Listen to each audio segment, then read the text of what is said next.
Well, greetings again. This is Dr. Bill Wyatt with the American Orthodontic Society. And I have a really odd case here. This young man had two impacted cuspid teeth behind his centrals, and his centrals were and laterals were spread out like that when we started. And we pulled those teeth together, and we sent him into an oral surgeon to take care of the impactions, and they uncovered them, royally, and we brought the cuspids, the impacted cuspids in place, but he still didn't have room for the teeth, so we had been to this guy, Andre Petit, and we decided to try the tongue reduction so that he would not have to have his teeth spread out real far out here with an oversized tongue. So that's what we did, and we're going to go back here and kind of show that to start with. Here's came in like that. He was a swimmer, and he's got a big space between his teeth. And down on the bottom there was space in that, and he had some deciduous lateral teeth in the upper area, and so we had to take these teeth out. They were baby teeth,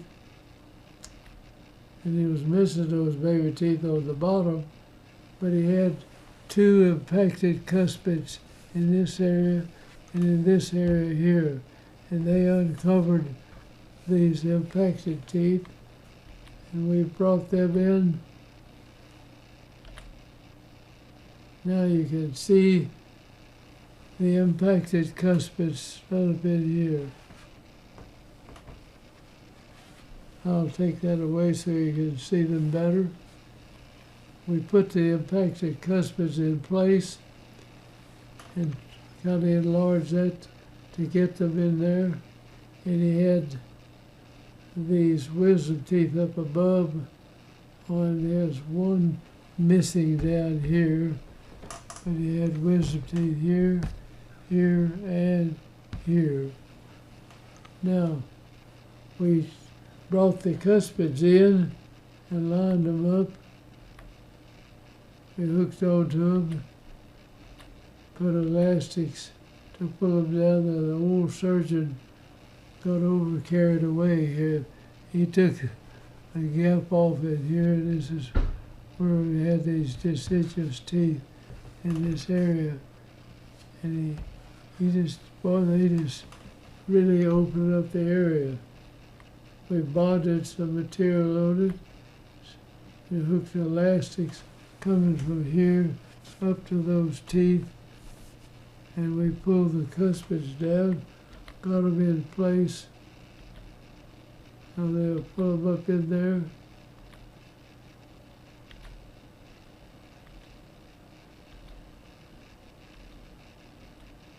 Got them pulled in place. And down on the bottom we had a gap there where between the cuspid and the bicuspids. And we put these cuspid teeth in position there.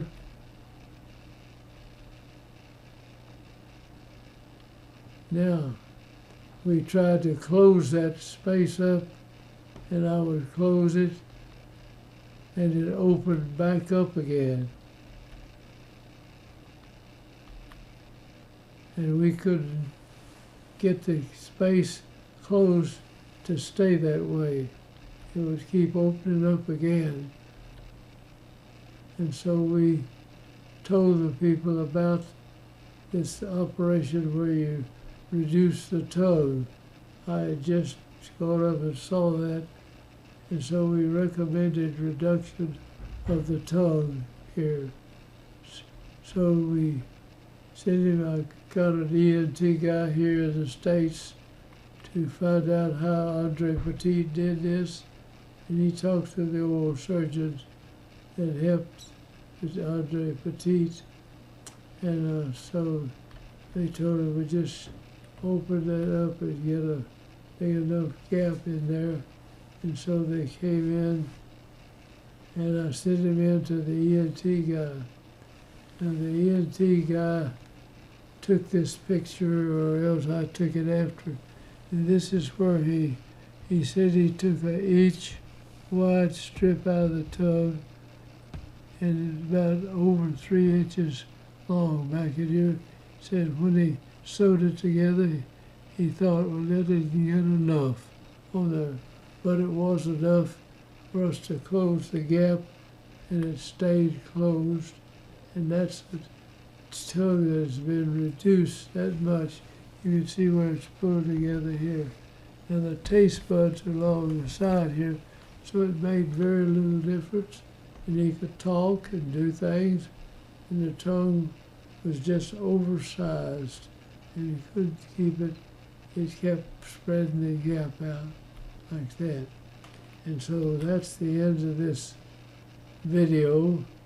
But these are things that, dealing over a period of years, we came to these patients. That's the only patient I ever had that I took reduced the tongue. I had a few others, but they would have nothing to do with it at all. And so I don't know exactly how they turned out, but that is one where we reduced the tongue size, and you can see it was huge. So thank you for watching, and we'll close out now, and we'll put this up for next time. Also, thank you now, and I'm going to say goodbye.